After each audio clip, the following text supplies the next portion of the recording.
What's up, everybody? I kept my word this time. Sorry that I missed out on this last night.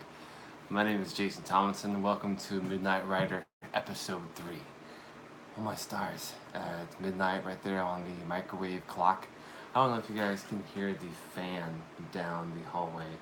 Um, the AC in our house is not super efficient. Talking about our past, and this I could go so many directions with this because I've got a complex past, but I'm gonna go kind of simple tonight. um, I collect several things. I collect Pez dispensers, and I collect license plates. As of last school year, I collected a complete set that tells my whole life story. So I was teaching in a portable at one of my schools, and in the portable, it was easy to use thumbtacks to stick license plates into the wall. You can't do that in the regular building because it's cinder block. Of course, there's other options, but it's more difficult. Um, this is the stack of license plates of my whole life. So the first time that I got it up, it was kind of an achievement because first and foremost, it's really difficult to come by one of these. Okay, now that's backwards on my screen. I'm not sure. I know if this was on Facebook, it would be backwards for you too. But on YouTube, I think that it actually does correct it. At any rate, one of my students got this for me off eBay.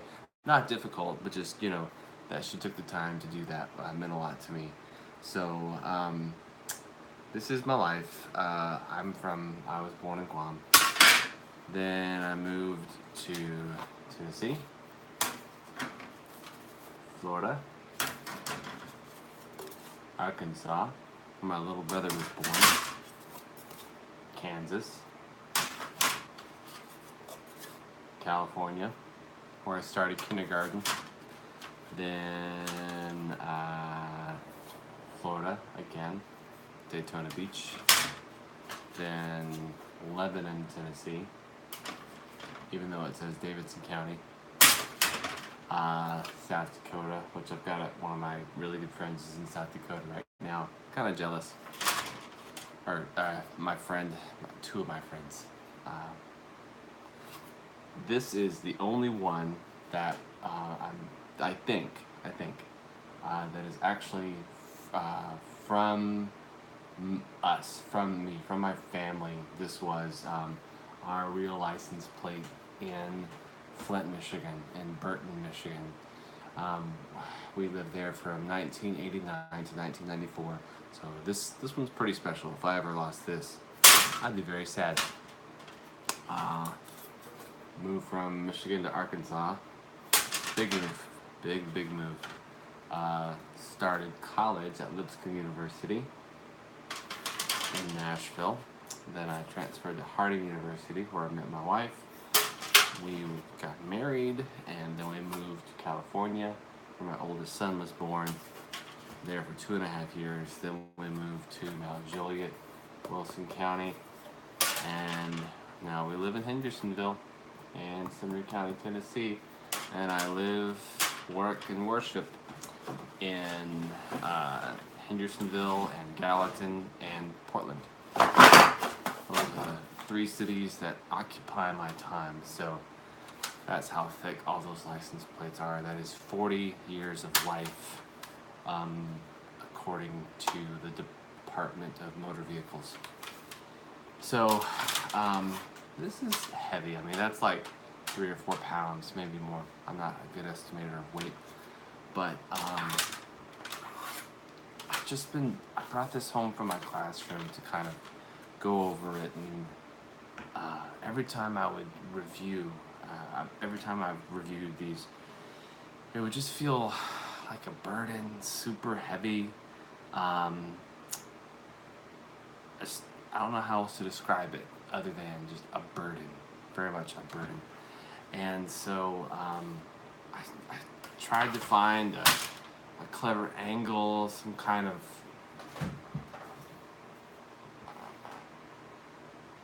clever poet, thing, like I like to do from time to time.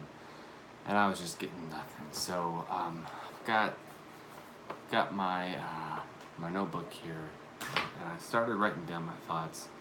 I don't know if I would call this poetry, but I recorded it and I put some music behind it. I don't necessarily have the video footage that I want to go with it, but I wanted to read this to you, and this will be the show for tonight. Okay. I was born on a Friday, and that means what that means. Honestly, I want to take something as simple as the day of the week I was born and develop all sorts of significant and clever conclusions like maybe I like to party a little bit more, but do I? Probably not. Another tricky thing to the day of the week I was born on is that for all of you, it was still Thursday. See, I was born in Guam, and I'd like to say that's where my story begins, but that's not really true. I don't believe any of our stories begin with us, right? Think about the unique circumstances that set the stage for your birth. Complicated, huh? To do it justice would be impossible. All that to say, I do take comfort in one idea. God knows me. He gets me. See, a lot of life had been lived by the time I came on the scene on December 2nd, 1977, in Guam. I didn't know anything about it back then, and I know even less about it now. Allow me to explain how convoluted and confusing it is. I left Guam at 6 weeks old, and then went to Tennessee, then Florida, then Arkansas, then Kansas, then California, and that's where I started kindergarten.